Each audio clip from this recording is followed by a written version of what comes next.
नमस्कार दोस्तों, आप सबका हार्दिक स्वागत है एक नई कहानी में जिसका विषय है कब्रिस्तान की कहानी। मनोहर का घर पुराने कब्रिस्तान के पीछे था और उसके घर की छत से वो कब्रिस्तान अच्छी से दिखता था। वो रोज उस कब्रिस्तान को पार करके ही अपने काम पर जाता था। मनोहर के 2 बच्चे थे और दोनों बच्चे बड़े ही शैतान थे।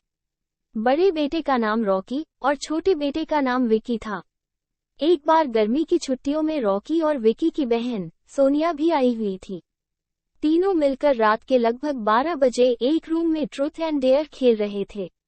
रॉकी सोनिया से पूछता है कि तुम ट्रूथ लोगी या डेयर। सोनिया डेयर लेती है और पूछी है कि तुम लोग कुछ खतरनाक करने के लिए तो नहीं कहोगे ना।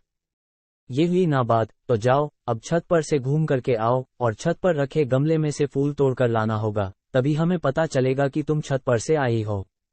छत पर से तो कब्रिस्तान दिखता है। नहीं, मैं नहीं जाऊंगी। रॉकी और विकी दोनों सोनिया को छत पर जाने के लिए जबरदस्ती बोलते हैं। सोनिया छत पर जाती है और जैसे ही गमले में लगे फूल की तरफ बढ़ती है, तभी उसकी नजर कब्रिस्तान की ओर पड़ती है। कब्रिस्तान में एक बड़ा सा सूखा पेड़ होता है। वह देखती है कि उस पेड़ पर एक सर कटी हुई उल्टी लाश लटक रही होती है। सोनिया उसे देखती है और जोर से चिल्लाती हुई बेहोश हो जाती है। फिर जब सोनिया बहुत देर तक छत पर से नहीं लौटती है, तो रॉकी और विकी दोनों डर जाते हैं और वो छत पर जाकर के देखते हैं तो पाते हैं कि सोनिया बेहोश पड़ी है। वो तुरंत मनोहर को बुलाते हैं और सारी बात बताते हैं। तुम तीनों को ऐसा खेल खेलने की जरूरत क्या थी? और रॉकी, तुम तो जानते हो उस कब्रिस्तान के बारे में कैसी कैसी खबरें आती है, फिर भी तुमने सोनिया को रात में छत पर क्यों भेजा? सॉरी डैड, मुझसे गलती हो गई, हम आगे से ऐसा नहीं करेंगे। और फिर कभी दोबारा ऐसा काम किया तो तुम दोनों को उसी कब्रिस्तान में छोड़ाऊंगा। अच्छा सोनिया बेटी, ये बताओ तुमने वहां ऐसा क्या देख लिया था कि तुम वहीं बेहोश हो गई? सोनिया सहमी हुई हालत में मनोहर को सारी बात बताती है कि उसने क्या देखा। मनोहर ने उस कब्रिस्तान के बारे में ऐसी खबरें पहले भी सुनी हुई थी, इसलिए वह सोनिया को डांटता नहीं है और बच्चों को संभलकर रहने की सलाह देता है। एक दिन मनोहर को काम से छुट्टी मिलने में देर हो जाती है और उस दिन उसे ऑटो भी नहीं मिलता है और वो पैदल ही घर की ओर चल पड़ता है। इधर विकी और रॉकी दोनों आपस में बात करते हैं।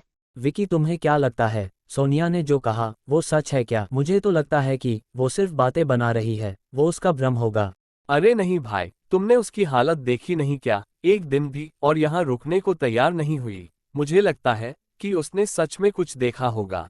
चलो हम कब्रिस्तान में जाकर खुद ही देख लेते हैं। अरे भाई, तुम पागल तो नहीं हो गए हो? मुझे अपनी जान बहुत प्यारी है, मैं कहीं नहीं जाऊंगा और तुम भी मत जाओ।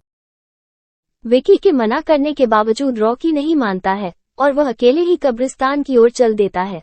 कब्रिस्तान का दरवाजा खोलता है और अंदर चला जाता है।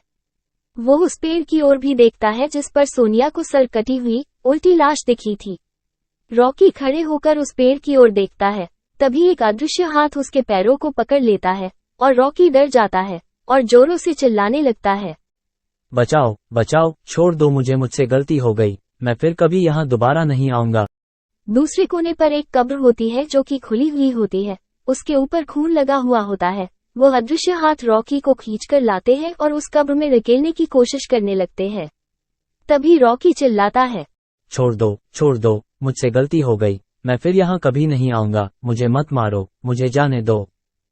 मनोहर काम से पैदल घर पहुँचने वाला ही होता है। जैसे ही वो कब्रिस्तान से गुजरता है, उसे रॉकी की आवाज सुनाई देती है। ये क्या? ये तो रॉकी की आवाज लगती है। ये तो कब्रिस्तान से आ रही है, मुझे जा करके देखना चाहिए। मनोहर कब्रिस्तान में चारों ओर देखता है, लेकिन रॉकी कहीं नहीं दिखाई देता है। वो घर लौटकर आ जाता है और विकी से पूछता है कि रॉकी कहाँ है। पापा, मेरे बार बार मना करने के बावजूद भी रॉकी कब्रिस्तान में चला गया। वो जानना चाहता था कि सोनिया जो कह रही थी वो सच है या नहीं। हमारे पास समय बिल्कुल भी नहीं है। जाओ, घर के मंदिर में शंख में जो जल रखा है वो जल्दी से लेकर आओ। हमें रॉकी को खोजने कब्रिस्तान जाना पड़ेगा। विकी वो जल लेकर आता है। मनोहर और विकी कब्रिस्तान में जाते हैं। मनोहर जल छिड़कता है, फिर उसे किसी के घसीटने का निशान दिखाई देता है। वह समझ जाता है और फिर उस निशान का पीछा करते हुए उस कब्र तक पहुंच जाता है। मनोहर कब्र के आसपास वो जल छिड़कता है।